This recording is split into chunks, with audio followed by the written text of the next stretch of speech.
السلام علیکم ورحمۃ اللہ وبرکاتہ۔ ابھی قریب میں ہبلی اور دھارواڑ کے درمیان میں واقع حضرت محمود شاہ قادری رحمۃ اللہ علیہ کی مزار کو دوسری جگہ شفٹ کرنے کا جو واقعہ پیش آیا وہ تو آپ کو معلوم ہی ہوگا، اسکرین پر اس کا ویڈیو بھی چل رہا ہے۔ حکومت نے ایسا کیوں کیا اور ایسا کرنا تھا یا نہیں کرنا چاہیے تھا، یہ الگ ٹاپک ہے، لیکن جب مزار کو شفٹ کرنے کا وقت آیا تو ایک ویڈیو بہت زیادہ وائرل ہو گیا۔ دراصل میں بتاؤں تو ٹوٹل لوگوں کے 3 گروپ بن گئے حضرت علیہ الرحمہ کے جسد مبارک کو لے کر، یعنی جسم کو لے کر کہ جسم تھا یا نہیں تھا، 3 گروپ بن گئے۔ آپ علیہ الرحمہ کا جسم مبارک جیسا کہ ویسا ہی تھا، زمین نے آپ کے جسم کو نہیں کھایا، نہیں چھوا، یہاں تک کہ بتایا گیا کہ آپ کا کفن بھی جیسا کہ ویسا ہی تھا۔ یہ کہہ کر یہ ویڈیو وائرل کیا گیا سوشل میڈیا پر۔ تو ایک گروپ وہ تھا جو حضرت علیہ الرحمہ کے جسم مبارک جیسا کہ ویسا ہی تھا یہ دعویٰ کر رہا تھا۔ اب چند دنوں کے بعد ایک دوسری ویڈیو وائرل ہوئی۔ بعض لوگوں نے یہ بتایا کہ جس وقت مزار کے کھدائی کا کام چل رہا تھا اور قریب تھا کہ حضرت علیہ الرحمہ کے جو جسد مبارک ہے وہاں تک پہنچ جائیں کھودنے والے، لائٹ چلی گئی اور لائٹ جانے کے بعد میں جو کچھ بھی وہاں پر نظر نہیں آیا لوگوں کو، اب جسم تھا یا نہیں تھا اس میں ڈاؤٹ ہے۔ اس طرح لوگوں نے اس طرح کے ویڈیوز بھی پھیلائیں۔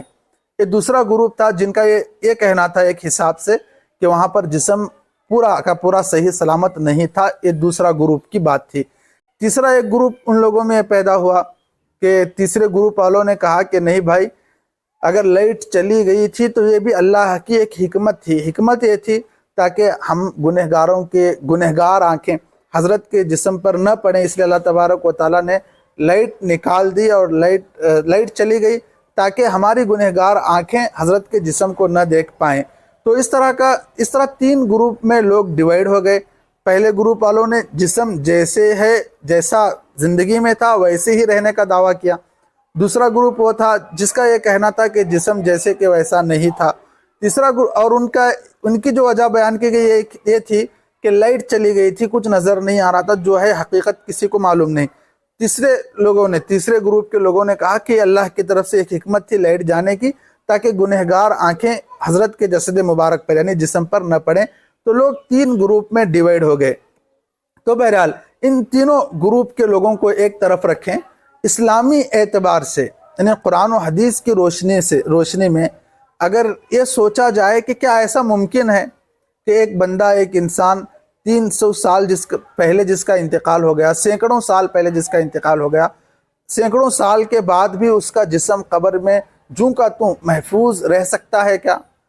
کہ اس زمین نے اس کے جسم کو نہ کھایا ہو یا پھر اس کا جسم مٹی نہ ہوا ہو، جیسے کہ ویسے ہی رہ سکتا ہے کیا؟ قرآن و حدیث اس سلسلے میں کیا کہتے ہیں؟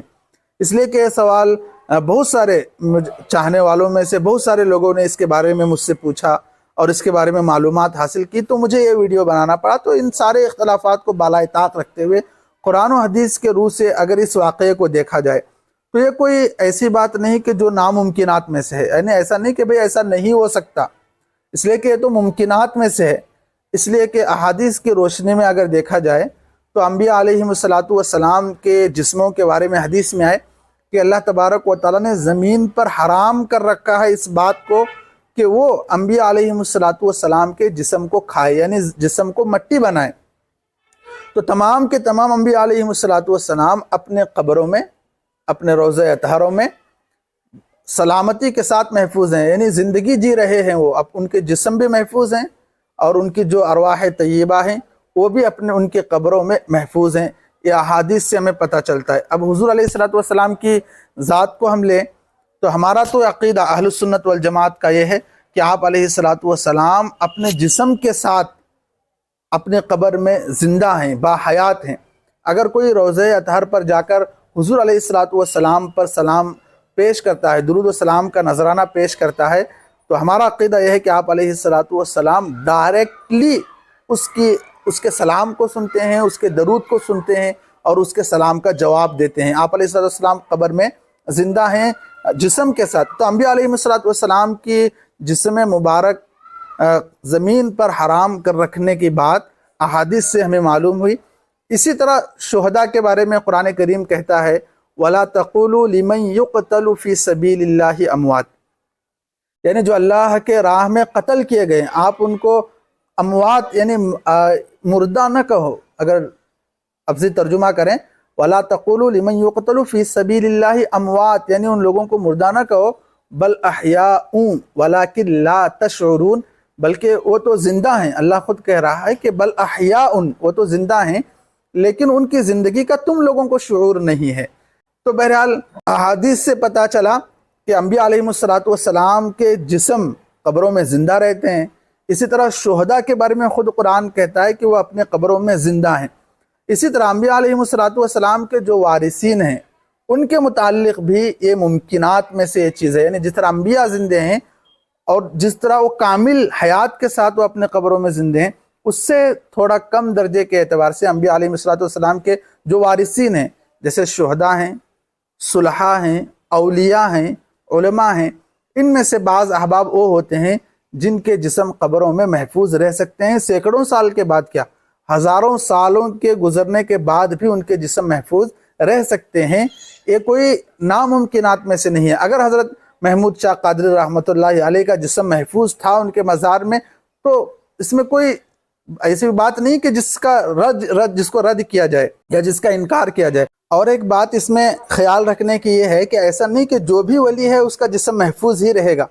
یعنی ہم لوگ اپنا ایک کانسیپٹ بنا لیتے ہیں کہ بھئی ولی وہی ہے جس کا جسم محفوظ ہے، جسم اگر خاک ہو گیا یعنی مٹی میں مل کر مٹی ہو گیا تو وہ ولی نہیں ہے، ایسی بھی کوئی بات نہیں ہے۔ یعنی ولی ہونے کے لیے جسم کا محفوظ ہونا شرط نہیں ہے، اتنا آپ ذہن میں رکھ لیں۔